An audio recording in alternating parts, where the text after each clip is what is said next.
Hello Messy Easter, it's Melanie here and I'm going to show you how to make these gorgeous Suncatcher hands.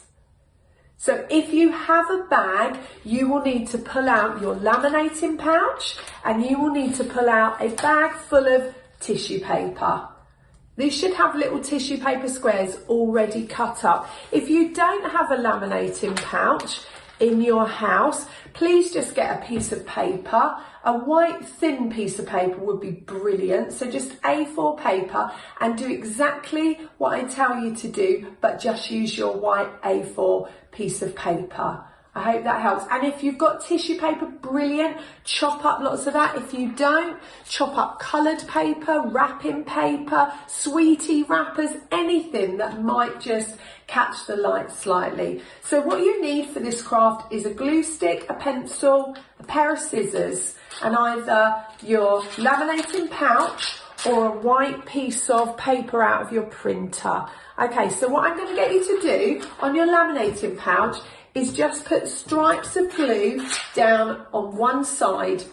Just stripes of glue. It doesn't have, the whole lot doesn't have to be covered, just stripes of glue. Then I want you, if you've got white paper, just do it on the white paper. I want you to take your tissue paper and just in an oval kind of shape, cover it in your tissue paper. So your hand is actually going to go on its side like that. So just make sure you've got a good amount of tissue paper stuck on. If you're using white paper, just cover the A4 piece of paper in white paper or bits of foil or sweetie wrappers or anything that might catch the light a little bit. Cover it in your tissue paper and then pop some glue on this side and fold it up so that all your tissue paper is caught inside the pouch, okay?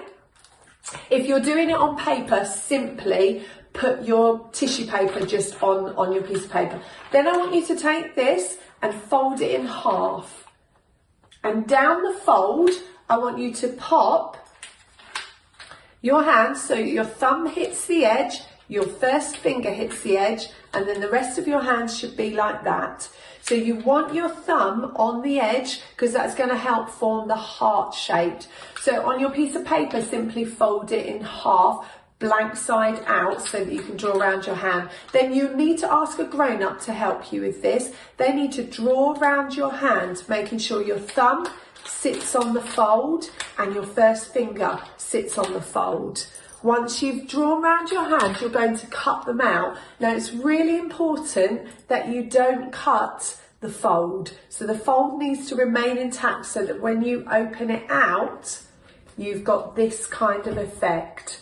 So it's folded in half, making sure you don't cut the fold, and then cut around your hand. If you're using paper, draw around your hand, cut around your hand, keep the fold intact on your first finger and your thumb. Then once you have done that, open it out and you should have a heart like that, and you should have your hands. If you've done it on paper, you should have exactly the same effect with a heart shape, and all you need to do is stick that on a window. I've got mine up in the kitchen, so as the sunlight pours in, it's just catching the hands and it's coming through on that heart. You might want to put it in your bedroom, but basically pop it up where the sun can catch it, and remember that his hands are the safest, most secure place for your life to be.